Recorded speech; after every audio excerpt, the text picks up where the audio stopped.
Hello and welcome. I am the Restless Kaiser. And I am Johnny B. I'm Clueless Mike. And I'm Jam from Jam's Mini Mods.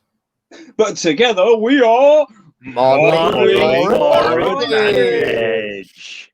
Nailed it, guys. Nailed it. I think it's the best one yet. Right, so, Sure. Jam's going to introduce himself in a minute. Just a quick whiz around the table, see what everybody's doing this evening. I am continuing to work on SPQR. I've got a little bit of cleanup to do on some of these models. My Gallic Warband. And you, John? Wow. Wow, that's a bit of a catch up. I'm not used to that. I've finished my Romans for SPQR. They're finished, so I'm not doing that. But I am going to paint a second edition Space Marine straight out the set, just the monopose dude. Is that one of the ones I gave you, John? I don't know if it's one of the ones that you gave me, but it is definitely of that sort. That vintage. I'm going to use contrast and whatnot, and it's going to be red, Mike. So leading on Good choice, to you. John. Good choice. Second head's got to be Blood Angels, isn't it? Yeah. Fact. Yeah. What are you up to, Mike? Speaking of Red Space Marines, I am continuing on with the Red Space Marine I started last week. I'm going to just work on the banner today. That's all I'm going to be doing. So we'll see if I can finish the banner in this hour. I mean, it's unlikely. I might get a base coat on it. What about you, Jam? What are you up to? Well, I came ready with a bit of Sisters of Battle action, if I can focus up. Wow. Yeah, just something a little bit different there, a little bit bright and shiny. So we'll see if I actually get anything done on that, but it's there to look at. Has that one got a beard as well, or Not yet. Good idea, though. Yeah. that's good to know. But first, Yeah. it's that time of the episode where I become Arnold and I say to you, Jam, I'm going to ask you a bunch of questions and I want you to answer them immediately. Firstly, who's the daddy and what does he do? Well, I don't know if he wants me to share that information, but I am Jam's Mini Mods, and I just run a channel where I do a lot of kit bashing and stuff like that. Well, basically anything I fancy doing on YouTube, I do it. But like I said, mostly kit bashing. And yeah, that's pretty much for my YouTube channel. By day, I'm a chef/baker, and yeah, and by night I make videos. That's all about me, really. So yeah. Oh yeah, what sort of videos? Ooh. Nothing. Just I like to put beards on people and Oh yeah. stuff like that. Yeah. Oh, yeah, John watches that type of video. Yeah. There's a lot of fur involved. Yeah. Chicks with Oh, beards. my favourite. Yeah, you left me that on DVD, I think.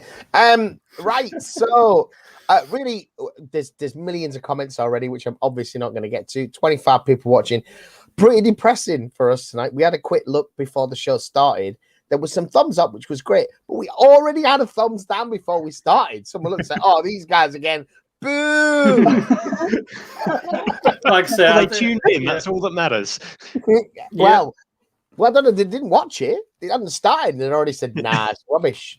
So as it declares and we do have a giveaway this evening. Yes, got a nice little bit of plastic for you. It is the Primaris Chaplain from the Indomitus set. This is from Johnny B's set because he is still not painted the bike, so he's not allowed the characters yet. And I've just given up on the idea that he's ever going to get this. So I'm giving you, not only is this a Warhammer giveaway, what I need you to realize is you are taking this from John. Oh, that's the secret ingredient. Yeah. Can we get John to sign it? Get John to sign it with a tear. Why is this model so salty? Wow. So what do you reckon, John? In the interest of it being your model that I'm giving away, that I allegedly bought for you, what do they need to do in the comments to be entered into tonight's prize draw for the Primaris Chaplain? Well, I could be really self-indulgent and say we love Johnny B, but I'll let you decide, sir, on what's going to be the best way to get it. Maybe, what's a chaplain? One of you guys will know it. What's a chaplain sort of saying? What would he do? What would he say? Tangle. Oh, it'll be one of those old Dawn of War, you know, when you used to play Dawn of War, the computer game. There used to be all the voiceovers in that, like what hope is the road to disaster or something like that. Maybe just for the Emperor. There you go. That's a nice. Okay, for the Emperor is what you need to say. We'll do another call out of it towards the end of the show. So I'm going to have a quick look at the comments. There's millions here already. Axe and Axe, last week's winner. I did ship out. What he didn't say is, I know it's only 20 quid's worth of models, but can you ship them to Canada for me, please, mate? So, so he's probably not got them yet. Let us know when they arrive, mate, and congrats on winning. I'm glad that you did get it because you disappeared from the stream. You said you had to go like minutes before we did the draw, didn't you? So if he wins again this week, it's going to start to get expensive. Yes. So just having a quick look through Sub Commandante 73. Not only do I love his thumbnail, obviously he's a Mr. T with a monocle drinking a cup of tea, which is awesome. He is quite possibly one of our first fans, like somebody who we noticed from the very earliest of days is sort of regularly watching and commenting our videos.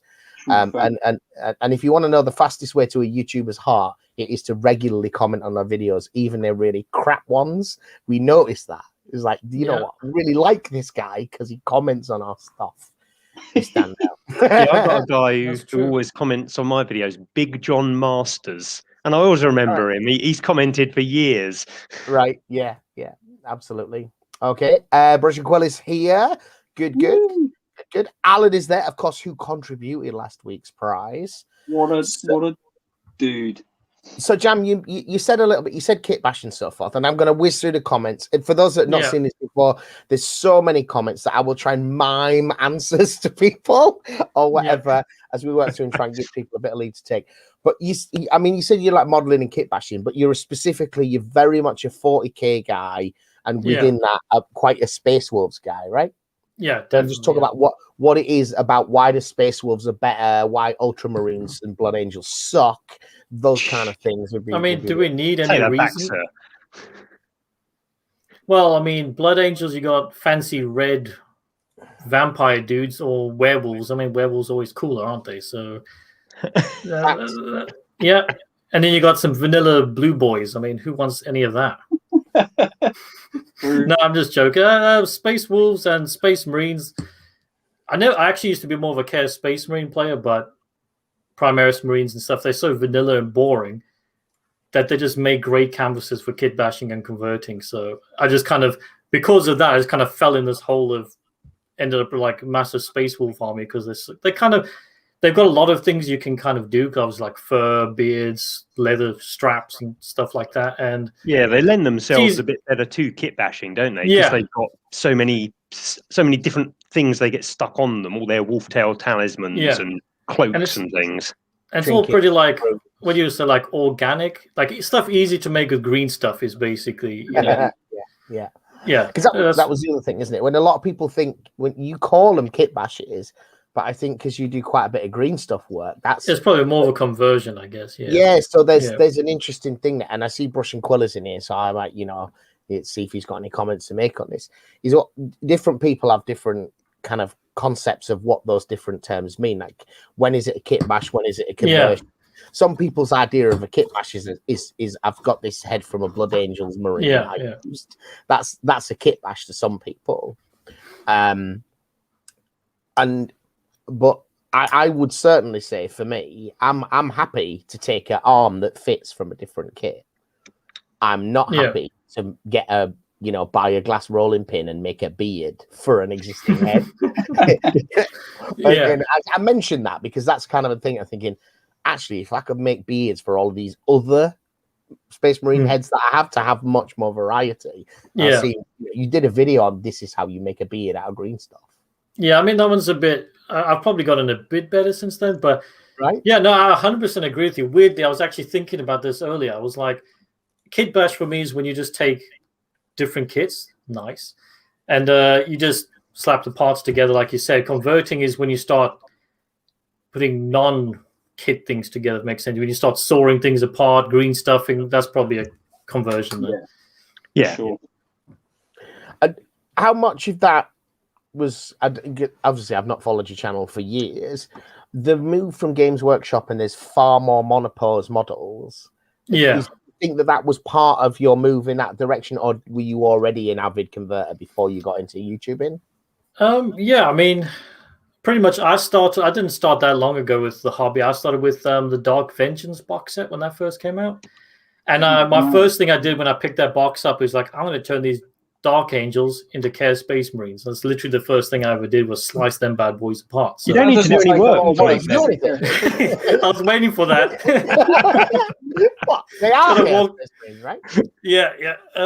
But yeah, no, I've always been doing that. Like you said, because Primaris Marines are so monopose and like boring. And that's kind of where I started picking it up with the channel a bit more. Because I was like, these guys need to look like Space Marines instead of just Ultramarines painted in Space Wolf colors, if you know what I mean. So yeah, absolutely. Yeah, all the Primaris Marines, other than maybe the new Blade Guard veterans, are very much, as you say, they're very much just a vanilla chapter, aren't they? They look very Ultramarine-y. Whereas the Blade Guard are the first step into a bit more ornate. They've got a few purity seals, they've got a few decorations on them. Yeah, I think with the new range of models, especially Primaris, they've actually gone back to monopose, even with their multi-part plastic kits. That set of arms will only fit that body, that torso, and you know, it's.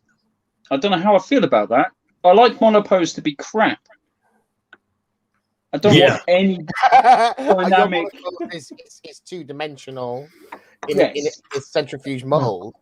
So I'm very confused because it's monopose, but it's not. So yeah, I think one of the worst things for that for me is the Death Guard range. I think Kaiser, I might have commented on one of your videos about this before. Is I have a Death Guard army. I love Death Guard, and the Blightlord Terminators are sweet, but I can't bring myself to buy more than one of that kit because no matter what heads you swap, the bodies are so detailed that look like that guy that looks like a fly. Yeah, so iconic. Yeah. So I can't have two models that look like this. No, they can look exactly the same. I mean, I can slice things apart, but I mean, at the end of the day, I'd have to remove the whole model for it to look different. So, yeah. Did we say for the Emperor was what they need? There's a lot of people said that. I'm going to go with that. I can't remember. Yeah, for the Emperor. For the Emperor. I won't be putting all of them up. I'm just working my way through. Josh. Yeah, it's a bit of a curse with the new monopose models because they do look so good. Yeah. But you just can't field that many of them. And certain of them do lend themselves to cutting up. But as you say, the Death Guard in particular, because they've got so many details on them, they just don't work cutting them up. Too much.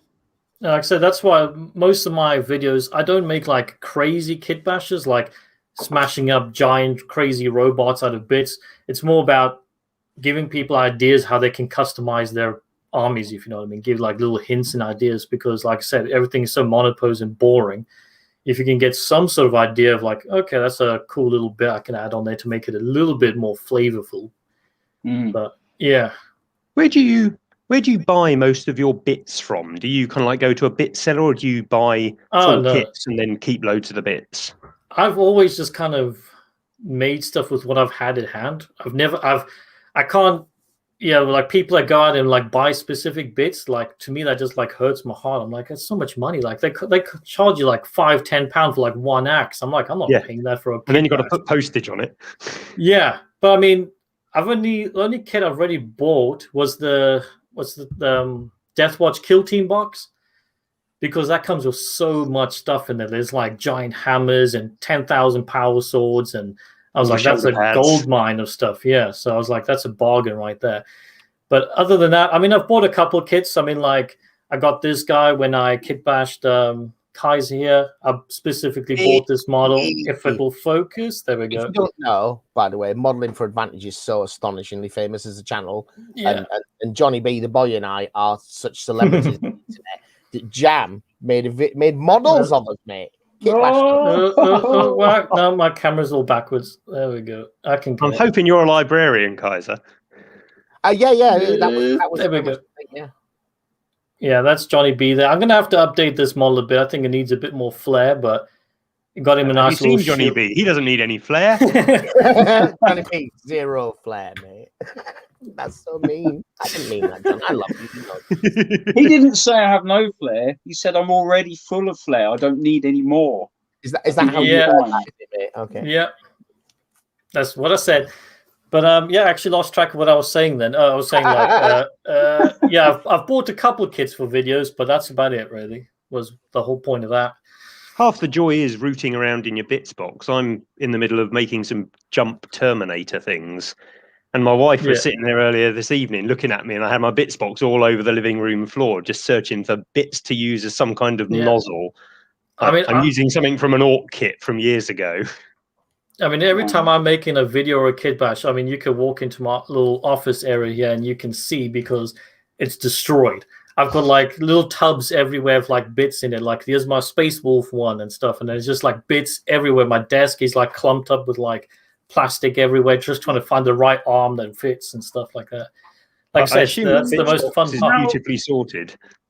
How do you, I was about to say, how do you store your bits? Are they in, you say, little tubs? Have you got any boxes of bits? Mate, boxes. That's how I do it. I'm not like a shoe box of bits. I'm trying to find my decent one. No, I got like little plastic tubs that got like different sections. So, like, say I got this little square's got all my Space Wolf heads. This has got the guns. This has got the close combat weapons, miscellaneous. Okay, have you ever bought? This is quite important, and I need an answer for this. Like, on now that we've got a few people watching as well, we might get a sort of consistent answer. Have you ever bought a random like thrift shop buy, which has been a shoebox full of miniatures and bits and bobs? Have you ever come across that? Not really, no. I've looked at a couple, and because obviously doing these videos, I'm like, maybe I should just find like a giant box of. I know where you're going now with this. You know where I'm going with this. I know where you're going. Where you going? Let me tell you an anomaly.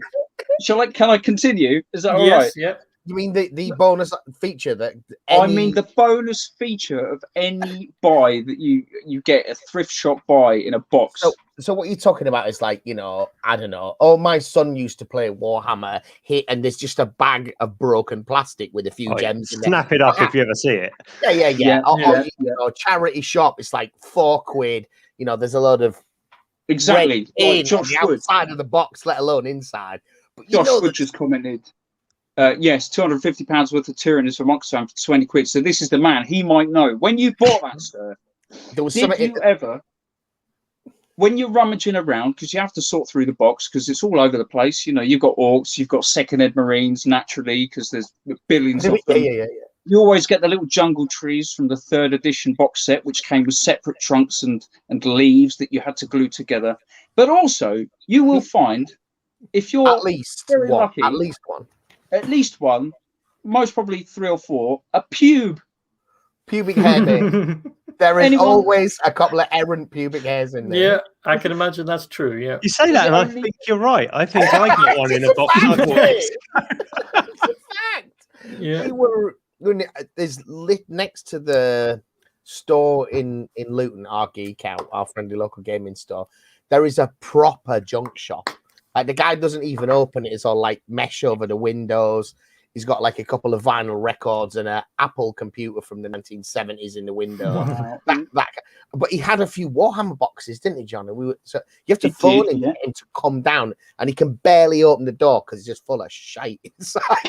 And we're like on these wooden floorboards with holes, which are his floor, looking at this stuff, trying to it's probably worth £2 or whatever.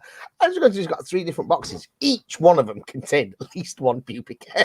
It's just a strange anomaly as to how would that get in there?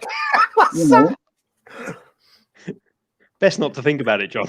I've spent almost a decade trying to figure this one out. I'm hoping because you use your free time productively, didn't you, John? I think that's fairly productive. Yes. Yeah, absolutely. Anyways, where do you go from there? We just hit rock bottom with that one. I don't know. And the comments save us. Can the comments save us? I mean, I'm still working through all these for the Emperors. There's millions of comment guys. I'm so sorry. I'm not getting to you. You have to chat among yourselves. So, Jam. Yeah. Lockdown and stuff. Where do you stand on 9th edition? How do you feel about that? Have you even had any games? So obviously it's changed quite a lot, especially in terms of its mission structure. And I will be super grateful, Clueless Mike, if you could continue this conversation with him while I get to the comments. Well, one thing before we start that conversation, to go back to the whole pube in the box thing. Oh yeah. Yeah, I'm in no rush to move on. There's a corner shop near me, and it sounds exactly like some sort of like weird antique shop with some crazy dude running it. Oh, and he's got like game cubes and stuff in the ceilings, and he actually had a couple like Warhammer boxes, like old fantasy ones. But the opposite to that, he was selling them at way more expensive than GW was. So I just walked straight out. But I mean, you get weird shops like that. Well, some people seem to think that you missed out on your very own. Sorry, what's that? Oh, you, John. Sorry, I was going to say you missed out on owning your very own pubic hair from another person. There, you missed out. Yeah, like a 20-year-old fantasy model pube. I should have gone for it. John, Josh Wood has got a question for you. I don't know if you've seen that in the comments. I've just put it up there. Is that 3 dreadnoughts in the background, John? Yes, it is. And I stacked them on top of each other just a moment ago whilst Jan was having a chat. Yes, I've painted many things this year so far. I'm very proud of myself. None of them are the dreadnoughts. Apart from New Year's resolution. Yeah. Yes. Yeah. True fact. I've nearly done my New Year's resolution, John. Well, you got your Mortarion done. He's nearly there now. Look, here he is.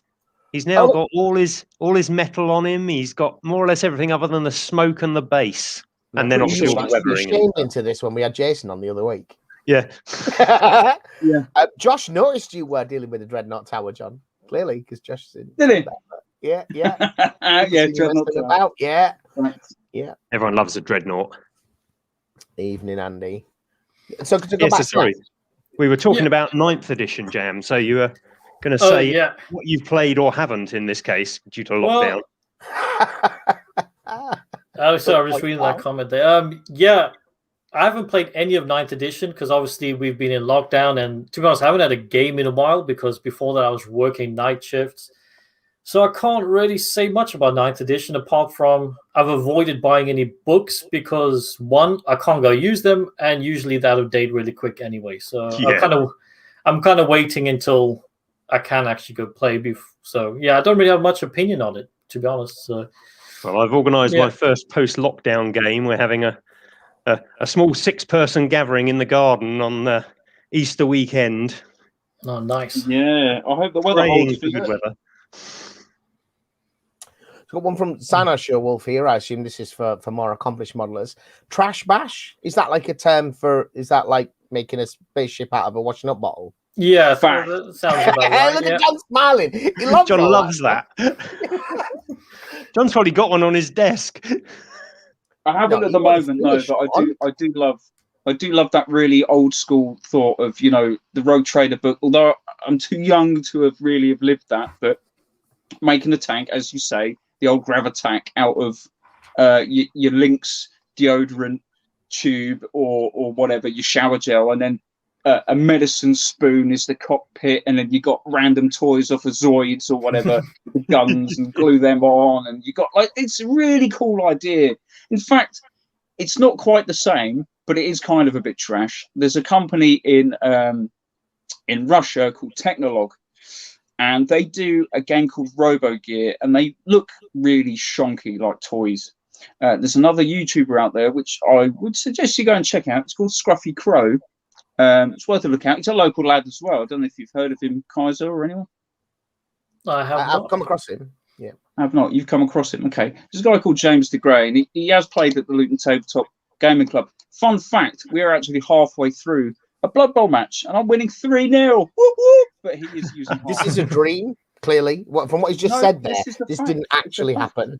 This is fact. But anyway, Scruffy Crow, he's bought some of these Technolog miniatures for Gamma Wolves, something that Jason said about.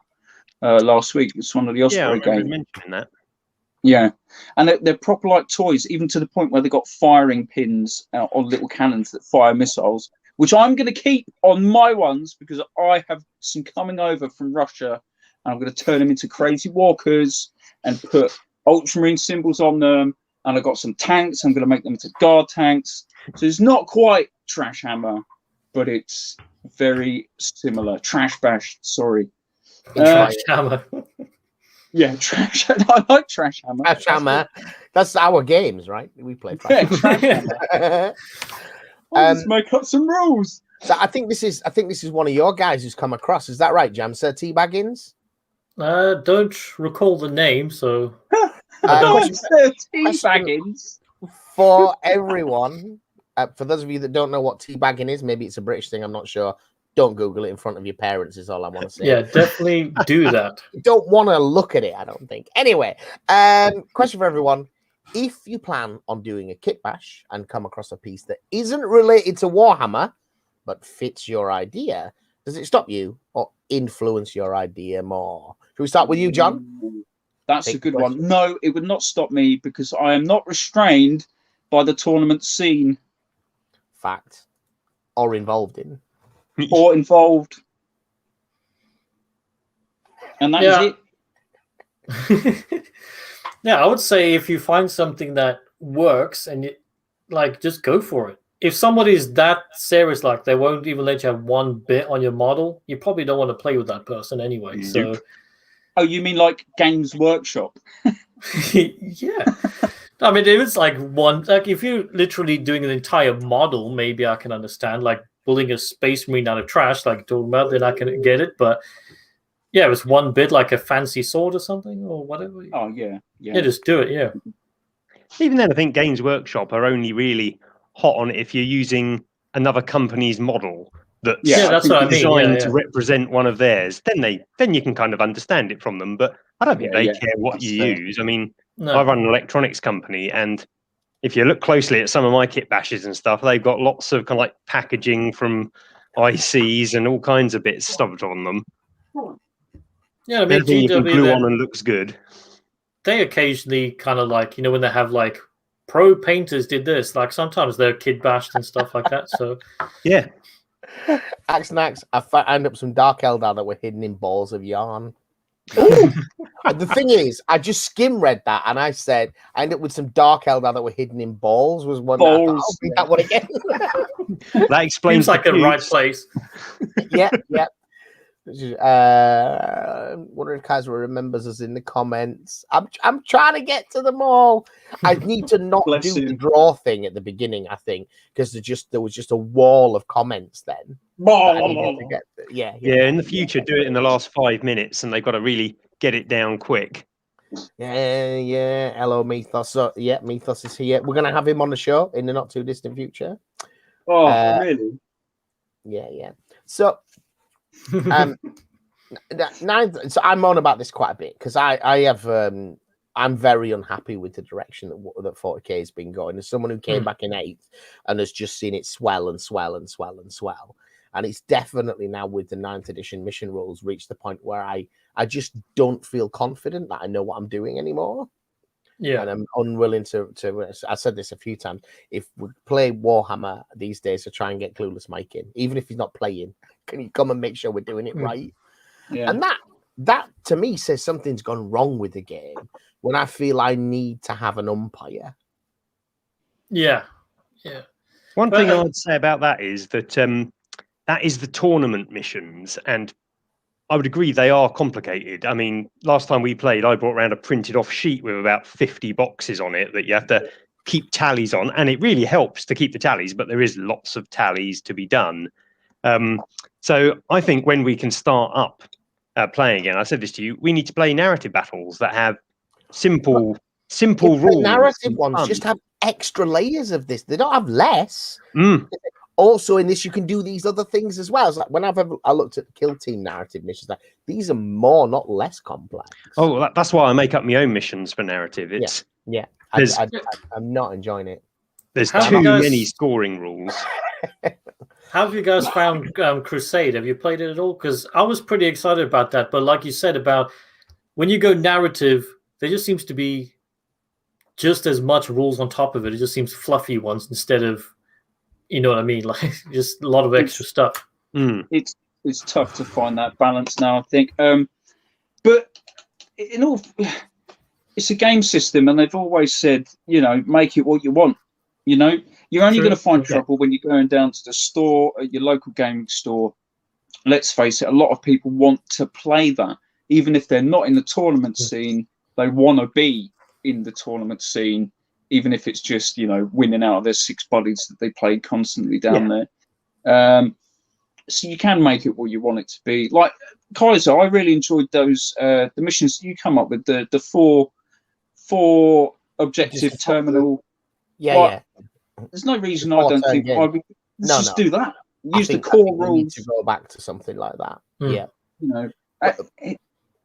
It's mainly because I can't mentally keep up with the amount of counting. It's not so much. I don't want to win because I've got a bigger pile of beans on my side of the table. You know what I mean? That feels like that's what you do. I think. I definitely prefer, and I wasn't massively keen on Maelstrom, to be honest, but I massively prefer it to this because at least you had something in your hand that told you what your score was. Have you read the new Maelstrom rules at all? No, because that's exactly it. I've reached that point now. It's like Warhammer's putting out some more rules. I'm just not interested in any more rules. They're interesting, but for simplicity, I don't think you'd like them because they're free in White Dwarf, they're a bunch of tables. So at the start of each of your turns, you've got to roll some dice and then roll some other dice and then roll some other dice to generate your thing. Now, you could possibly make a deck of cards. Yeah. But, they seem interesting, but certainly not simple. Yeah, like we were saying earlier, I think stuff like that is if it's your jam, you know what I mean? Like you do it all the time. You consume every bit of rules that come out, then I think you can keep it ordered in your brain, if that makes sense. But when you're just catching bits here and there, and it's like, I don't know what's going on. I mean, I think I must spend a good few hours a week listening to various podcasts, but also whenever rules come out, because I'm a rules guy, no matter what we're playing, if we're role playing, if we're doing board games, if we're doing miniature games, I'm the one that reads the rules. I know the rules. I've got a brain for rules. I mean, I can't remember what I had for dinner, but I can remember rules from a game 3 years ago. But it's quite a lot of effort to keep on top of the rules. But if you don't keep on top of them, I don't see how you can catch up. Yeah, exactly. There's just so many rules.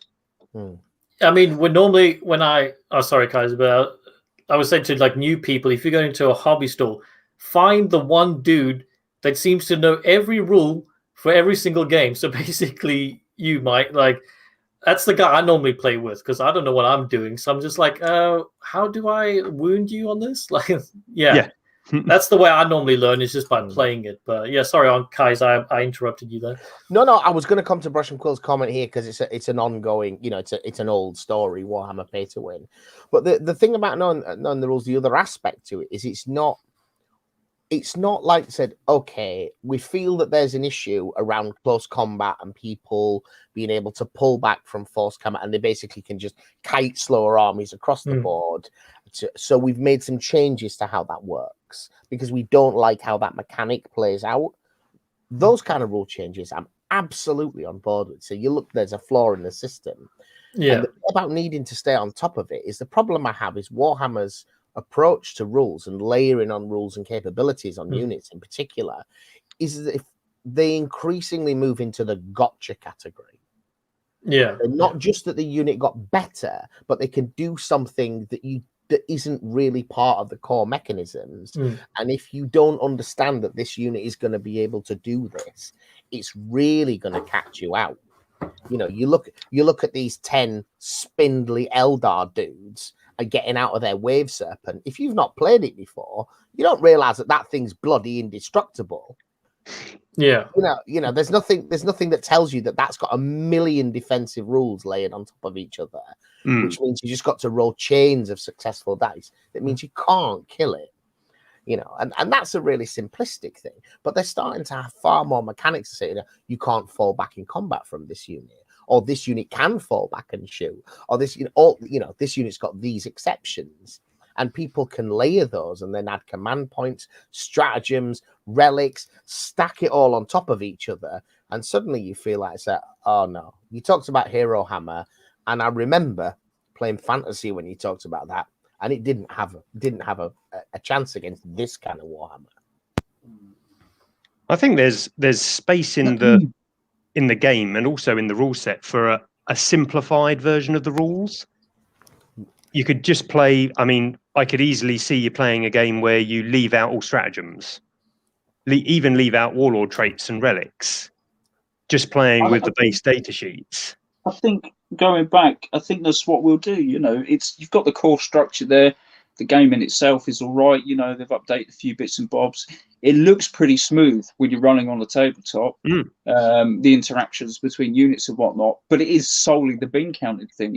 That's it. I think the base rules are the strongest they've been in a long time. Yeah, they're pretty solid. Very few holes in them now.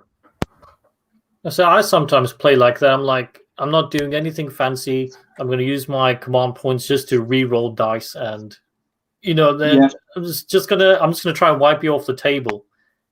I'm not trying to think too much or do anything strategic. Command points and re-roll dice is exactly the kind of thing that I'm talking about. Is that's how many people do you know, and how many of us right here use many of our command points since 8th edition? It kind of had that concept in. We just use it to re-roll dice, and I think we do that because we are not sufficiently familiar with all of the other things we could be using them for, which are definitely a better investment, because we don't want to invest the kind of mental energy in understanding how all of that stuff works. It just doesn't feel worth it. For me, it kind of depends the style game I play, because I play competitive gaming as well as casual gaming. So me and my mate Mark's quite a competitive player. And if I'm playing against him, I'll read my stratagems before the game just to remember them, and I'll use those. But say me and my mate Nick, we always play some crazy ruled mission where we're killing a giant pig in the middle of the table or something. And either of us, we rarely use any stratagems other than the re-rolls and stuff, just because you say the mental load, you're already doing something that's weird. You don't need the mental load of having to go through and let's take Space Marines, the 30 to 50 stratagems you could be using. I mean, at best, I generally kind of highlight maybe 3 or 4 that I might want to use, and then just ignore the rest. Don't even attempt to remember them. Mm-hmm. Yeah. I mean, Gamers with Coffee, who's going to be joining us in a couple of weeks. Gary and Ashley there for new players. I've got to say that if they released a box that said like what 40k for beginners, and it was a closed system, I would probably do it. Yeah. I think they need to rebrand Kill Team and make it a simpler rule set to cover that. Yeah. The smaller model count will make it easier, but Kill Team's blooming complex. and unfortunately, there was a moment when Kill Team could have been less complex, when Kill Team was still effectively 8th edition with some extra rules. And with the Pariah Nexus, they've made it 9th edition with some extra rules. Because they've ported those date sheets in pretty much lock, stock, and barrel with all of the added complexity that goes with that. I really want them to remake Kill Team to work like Warcry. I think it is a much slicker from the ground up thing. Because with Warcry, you've got multiple hit points, multiple attacks, and different strength and stats all embedded in the unit. You don't need the complicated data sheet stuff to put a difference between 2 toughness 4 models. You can give one of them 12 hit points and another one 10. To say that's where, because this one's a little bit better. Whereas 40k just seems to give it another special rule to make it a little bit better. I don't understand why they haven't branched out in 40k. In Age of Sigmar, there's Warcry, there's what's the one that's on a board as such with the hexagons? No, Underworlds. Yeah. And they have nothing to do with Age of Sigmar as a rule set, whereas 40k has 40k rules and the Kill Team, which is basically the 40k rules. Why isn't there a simpler, quicker game using the same models? Do not be persuaded to believe that Underworlds is a simple game because it really I played is it once. a simple game. Johnny B showing his Road Trader hard back there. It's only because there was a comment, and I would love to. I really want to, and that, you know, the success of this mission that I want to take up solely depends on me. I want to paint the Battle of the Farm set, the first battle ever from 40k that came out in Road Trader. I want to do that. I really want to do that. What's interesting about with John always on this, he said, I want to paint this. I want to do this. And well, go and paint it then. That's what I mean. Exactly. For like 4 years, you've been telling me this. Said, you have the models, paint it. It's on me to do it. And he says that, and then he says that, and then he says, John, paint me some Romans. I did not say that. No, he's given them to me, and I've painted them up. I'm looking forward to that SPQR. Dare I say it? I've been watching all sorts of Roman stuff on telly. There was this really cool documentary I saw, and it's inspired me quite a lot. What was it called? Life of Brian, I think. So I've got some of my commander names from there. It seems quite legit, doing the research on that. So yeah, looking forward to it. Go on, Jam. No, I was gonna say that's something I've actually never got into, is like historical games. Just never had the opportunity, or just never got around to that. But I know you guys do quite a lot of it. How do you find the game systems on like games like that? Or well, what you may not know if you've not bounced out is Warlord Games rule sets are mostly written by Rick Priestley. They're the same rules. They're not. And he's the dude. Same guy. So fundamentally, Bolt Action, the World War II game, but they're written like 15, 20 years on though from kind of original Rogue Trader rules. So he's had a lot of time to kind of reflect on the way they might do some things a bit better and a bit different. But Bolt Action is basically 40k in terms of a roll to hit and then a roll to wound. It's got that in it, but there's a little bit more nuance in terms of activation and so forth, and it's better for it. And Black Powder and Hail Caesar, I think, they're fundamentally the War Master system that you used to use. They don't necessarily look like that on the face of it, but once you realize that that's what it is, you realize that is what it is. And some interviewed saying that is exactly what it is. He was playing with the Perry twins. The games took too long. They said, do you know what? I'll just modify my War Master system to work for Napoleonics. Awesome. War Master was the tiny scale fantasy, wasn't it? 10 mil. Yeah. I never played we it. At a 1 a week? Yes, I think there will be quite a bit of that with Johnny B's Womans. Just as a suggestion, in case it hadn't occurred to you, Boots on the Table with Dom, who is next week's celebrity guest, by the way, people. That's right. Boots on the Table, legend, the star, and the dashingly handsome young man, which is Dom from Boots on the Table with Dom, will be with us next week talking about painting cavalry because he loves it, mate. Interesting. So, biggest dickers, John, do you think he may feature in your warband? He's right here. Biggest dickers. He's right here. Yeah, I could have stood up then. That would have been a good thing. I looked up expecting you to have done so. I have a very good friend in Rome called Biggest Dicker. The other one. Yeah. I don't know whether we'll be able to play SPQR because of this, by the way. So the other one. Sorry, the other commander. SPQR is a skirmish game, like 20 models, but set in the ancient period, and we're just getting into it now.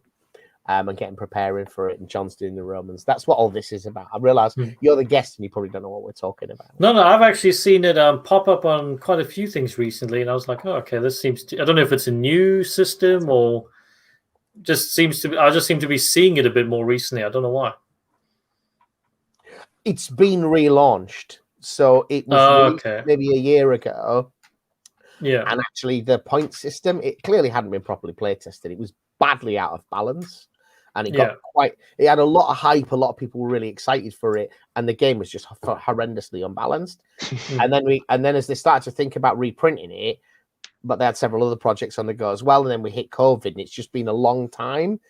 And they've just done the reprint recently, so we've covered that. We didn't play the old version, so we weren't bruised by it. But if you look it up now, you won't find very much about SPQR that isn't like a year old, and you'll realize watching the games how badly unbalanced they are. It's 1:45. We had 45 minutes already, guys. We're nearly done. But for anyone that doesn't know, we are giving away a Primaris Chaplain from the what was the big box called, Jam? Indomitus. This is the one that was part of Johnny B's Indomitus unboxing, and because he has failed to paint more than 5 of those miniatures, he is not having any more. I'm gonna give him away and sell them. You've been cut off, John. Put in the naughty corner. He's been Chaplain. I've still got you Dickie R, John, but not for much longer, mate. Do you know what I'm saying? Dickie R. You Dickie R. So if you want to win the Primaris Chaplain, you need to say "for the Emperor" in the comments. I will do the draw in a few minutes. I need to go comment quick. Yeah, how can I do that? I have to get a third one of them. So third one. Ashes. The other thing that you do, Jam, which we haven't talked about, because I don't know how long you've been doing that. I only noticed it sort of in the lockdown period. You do videos. You have is it a Facebook page or a Discord, and you do share a lot of community work as well. It's like my Discord. Yeah. Do you want to tell us a little bit about that? Yeah, basically, I just wanted to start kind of sharing people's work that join my Discord and stuff like that, kind of share the love. And yeah, it's just kind of grown. I've recently set a challenge, like a 2,000 point army challenge for this year. So every month I'm doing update videos. So everybody that's actually completed models in armies, I'm just kind of making videos, kind of just saying hey, look how awesome this stuff is. And that's cool. Good motivation for people. Yeah. I think a lot of people like myself find it difficult to make time. It's not that we don't have time, we just don't make it. So I think if you got a bit of motivation, hey, maybe if I finish this model, I can get into next episode to get aired for everybody to watch. And I don't know, hopefully it helps. I mean, I've seen quite a few people have already finished their 2,000 point armies and stuff like that. So it's pretty cool. It's nice seeing the stuff come to life, So that's basically it. It's just sharing the love. That's all it is, yeah. I think that's really good. We don't do that, and I have been looking at and thinking about how we have a Facebook page, and that was a deliberate choice because it doesn't require any maintenance. People can only respond; they can't really make posts. They can only respond to posts. And it just means you don't have to supervise it for people posting pictures of their arse or whatever else, because we've all got full-time jobs for doing this. But Jason would spam us with that. Sure, my ass. But I have been thinking during the lockdown that we really need to do something a bit more for the community, and this is one of those things. And I really appreciate those people that do that. A lot of people are starting to, just because when you put the work in, I guess. It's not necessarily praise, but it's nice to have a bit of external validation, isn't it? Because it's such a solitary hobby. Very much, yeah. I'm a member of a couple of Facebook groups that if I finish painting something, snap a picture, stick it up. I've got a couple of WhatsApp groups. I'm with John that we finish stuff, we stick photos up. Just it's sometimes nice to get a bit of feedback on your painting, but it's also you're generally proud when you finish something, and you just want to show it off a little bit, don't you? It's just natural. Yeah. Exactly as you were saying. Yeah, my stuff never was shit. No, I was going to say, talking about starting Discord up, I think when I first I did take a lot of maintenance from my end of things, because I had to I was the only dude in there, so I'm trying to make not try and make conversation, but keep conversation, answering every single person. But I've gotten to the point now where we've actually got a really nice community in there, and it's just kind of self-sustaining. Can't get the word out, if you know what I mean. Everybody's just chatting, everybody's voice chatting, sharing, everybody's giving each other tips, and yes, it's a really nice little group now. Haven't had any problems with people, and some really amazing work going on as well. Like I say, people we're very solitary in the hobby, so it's almost every day, every hour there's working posted up and people commenting and giving tips, and yeah, it's great. Do you want to deal with this one, John? Because I'm making sure I've got everyone in the draw before we... Question for all. If someone comes up to...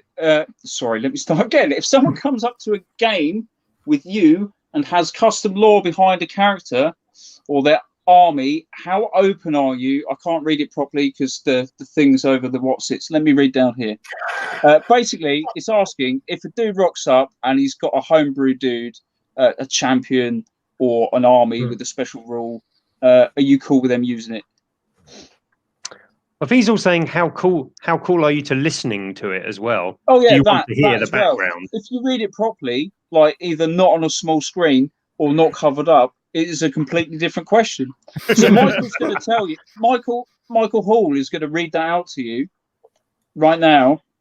Question for all: if someone comes up to you at a game and has custom lore behind a character or their army, how open are you to want to listen to it? Also, how do you feel about contributing to it? Ooh, go, John. Answer that question. That's like sentences and stuff. Yeah, I'd be down with that. I don't know how I'd contribute, much like I just contribute to the stream there by wasting 3 minutes trying to say 2 sentences. I don't think I'd be able to contribute much, but I'd be down for listening to it, that's for sure.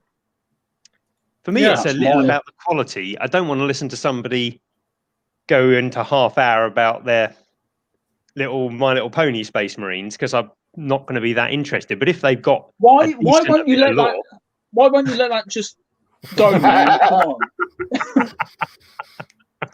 on. But if it's decent, I'll happily listen. I'll happily contribute. I mean, my mate Nick, his Gazgul model, he likes kind of like collecting heads of stuff he's killed.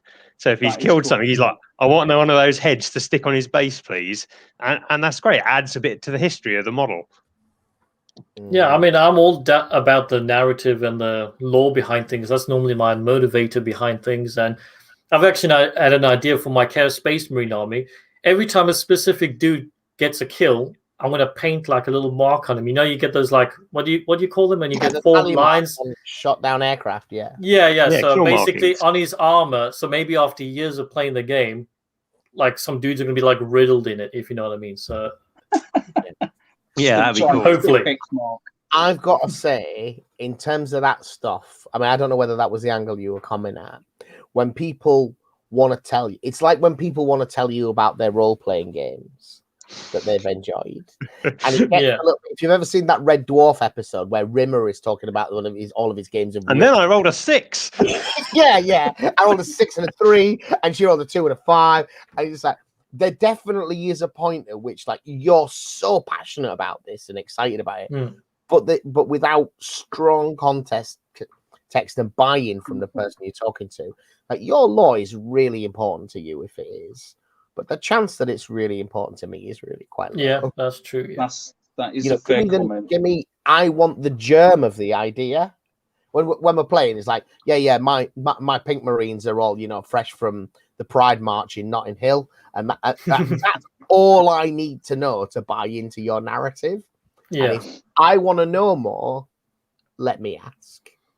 Yeah. And also, there's also a time and a place, isn't there? Like, if you're in the middle of a hobby store and someone starts yapping in your ear and you're trying to do other stuff and you're like, but if you're like chilling on your Discord and someone's talking about their lore, let's go for it. Yeah. Yeah, very much. In answer to that one, Marcus, we will be doing it once we can start playing games again, basically, is the answer to that. Progress on the models. I'm about 2 weeks away from being finished, but we are more than 2 weeks away from being able to play games. Is the answer to that one? What Scott asked about, because we're getting very close to him. Flames of War going. We have made quite a lot of progress on the Flames of War stuff because we haven't had a game for such a long time. Johnny B has tarted up the US armored force, the Shermans. We've got that army is pretty much done and pretty decent. I've been working on a summer German army to use because the migration thing has been delayed. So I've got the infantry and I've been building and painting the reconnaissance half track so that army was a bit different from my winter late war Germans. So then when the new stuff comes out later this month, I'll be able to just paint literally the things that are new because I've already got the stuff from the existing range to go with it. And Team Yankee, we've been doing some work on those. I've been finishing up the British. At the moment, I'm going to move towards an East German force, but I'm going to wait for their release. So the Soviet army will be a mixture. Yeah. You know what I mean? The next game you see a Team Yankee, there'll be some East German painted tanks pretending to be Soviets until the East German release comes out in full late this term. Then set aside half an hour. I'm going to talk about my Silver Moon Space Wars. Last few minutes, I am going to do the draw any moment now. So I'm going to give you one last chance. If you want to win Johnny B's Indomitus Chaplain, then please say so. And now, I wonder if anyone's going to win it and then use it as a decoration on a base, kind of like the new Bellacore model, which looks amazing. It's got a dead Space Marine you can have. Now, someone did say death to the false emperor, so I suspect so. If it's them that win it, I'm just mixing these up so that everyone's got a chance. I did put you in here, Axe and Axe. It's going to look well rigged if you win it, though, isn't it? And the winner is Andy Hilton. Congratulations, buddy. So get in touch with us through the website, modernforadvantage.co.uk. There's a contact us section in there, and that goes straight to the inbox, which gets checked every day. That is the way to do it. Let us know your postal address, and we will send this to you. And hopefully he's not in Canada. Yeah, I was about to say, if it's Canada, sorry about that. No, I was just not. I was forgetting that YouTube is international. Do not be put off entering the competition just because you don't live in the UK. That I don't want you to feel that way. That is not a problem at all. Last 3-4 minutes. Congratulations, mate. So, Jam, what if people haven't seen your channel before? They've met you tonight. Obviously, you're an astonishingly handsome young man. Thank you, sir. What could they expect to see from you in the near future? Obviously, they're going to see some Space Wolf kit bashes. They're going to see some green stuff work. Have you got anything magnificent in the works? Magnificent? I don't know. To be honest, I'm more focusing on just my setup, if you know what I mean. Like actually making the videos better quality, because I feel like half the stuff I got on my channel is just junk. But trying to improve that. I mean, like I say, just kit bashes. I've got like a whole Necromunda narrative I'm working on right now. Possibly get some narration work in there if I can. Just more kit bashes, whatever tickles my fancy, really. So, yeah, that's about it. And one last thing, going back to the person that won the gift, I don't think it's better than my Gilliman knickers that I won from you guys. So, you won! Did you get them? I hope you got them on. I love not currently. Yeah, I remember you even did a video, and I'm not really sure what to make of these, but I'm glad I won. Yeah, I just whipped them out on a video. I'm like, yeah, one thing I've won in my life, pair of used knickers. There we go. Congrats on it. I didn't realize you was from Manchester. You mad for it, mate? Obviously. David Pogson is a teacher at the school I work with. He's also like bald and stupid. So no, I love you, David. And I'm so glad that we're all back at work. Where did we get to? We got 3 minutes to go. As I say, I've been made virtually zero progress on these. But that's often the case because I'm trying to do too many different things. Johnny I painted some red. Oh, sorry, I jumped in a bit too soon there. That's all right. What you got there? I've done red tonight. I've done the color red. That's it. We've all done the color red. Yeah, I've just been captivated by you guys. So let's see if you can see the banner. The banner. I'm going to use this hand thing. I've seen other people using. It's working that well. It sort of works, doesn't it? Mate, there's some yellow on there. I don't know if you know that. There's yellow, there's gold, there's even a tiny bit of blue down here you might be able to see. Tiny getting a bit too fancy there. Wow, yeah, it's not really red, is it? I've done red, and look how crap that is. Contrast on flat panels. I did try and prepare because John, am I able to share with you my screen? Let's see. Can I show you John's pictures of his woman? Oh, technology at work. Everybody can see that. Can you see that? They're looking pretty good. Hey, I love that he's gone proper old school on the basing as well. I do like a bit of that, mate. Are they holding sheathed swords, John? Sorry? Are they holding sheathed swords? They are. Why? No, sorry, they're not holding sheath swords. No, that's their pilum. That's their pilum, Mike. Oh, okay, I'm going to need some explanation. I mean, I understand bolters and power swords. It's a spear. It's a spear with a bendy end, and you lob it at the bloke. That is literally what it is. And it gets stuck in his shield. It gets stuck in his shield, and you can't get it out of his shield. And then he has a bit of a panic, and then you stab him. That's funny. That's tactics right there. That's proper tactics. You see, that is proper, and that is the kind of thing that you should have a special rule for on a unit, because that's not a javelin. It's a special kind of javelin that they haven't invented. There's a big lead ball on it, essentially, at the point where the wood and the metal half meet. So it throws, aerodynamically, it's fine and it's weighted correctly. But then when it hits, that weight forces it to break. And the idea is it basically is going to pull the shield off the other guy. Yeah, and then you go in there and it weighs a ton. So it's just going to be out with, and once you ain't got a shield, mate, despite what you may see in Wargames, the item of equipment number one for fighting hand-to-hand combat is even if it's a buckler like that. It's like, I want a parrying tool. I need that. I need that a lot. They're looking great, John. Really like them. Thank you. Very nice. Have you got any more? I showed all three of the pictures. No, have you got any more miniatures that I can paint? Oh! Can I have some Numidians? I'll be round, John. I've got loads. Can I have some more? Where did you get up to, Clueless Mike? I showed the banner is there. Yeah, we've done it, haven't we? And Jam showed his. Yeah, sorry. We're all done. We just did it backwards. Yeah, I jumped the gun. My bad. No. That's going to be time. It's used to being interrupted. That kind of is time as well, guys. It's like 11 o'clock. And for anyone that isn't sure, Scott asked this about for the Flames of War guys out there, because we do have a trade relationship with them, so I do get a bit more information and perhaps it's public. Essentially, they haven't been able to get deliveries for quite a long time, so you might get some stuff from certain distributors who've got bits left over, but they haven't been able to get any new stuff for quite a while at Battlefront HQ. They're expecting to get the new Bagration German set in the beginning of March, at the end of March, and they're expecting to have the other stuff available somewhere in April. This is kind of an extended Corona thing. So if if you've spent hours looking for a Waffen SS starter set and said, why can I not find this anywhere? It's no one's fault, but I wouldn't bother trying to pre-order it from someone. Whatever they may tell you, there are none in the UK so far as Battlefront know, and there ain't going to be any for a few more weeks. As soon as we get informed of the fact that that's changed, we will let people know on the channel, because I know there's a lot of Flames of War guys here. I work in manufacturing, and global shipping at the minute is up the toilet. It is utterly useless. In fact, that affects all industries.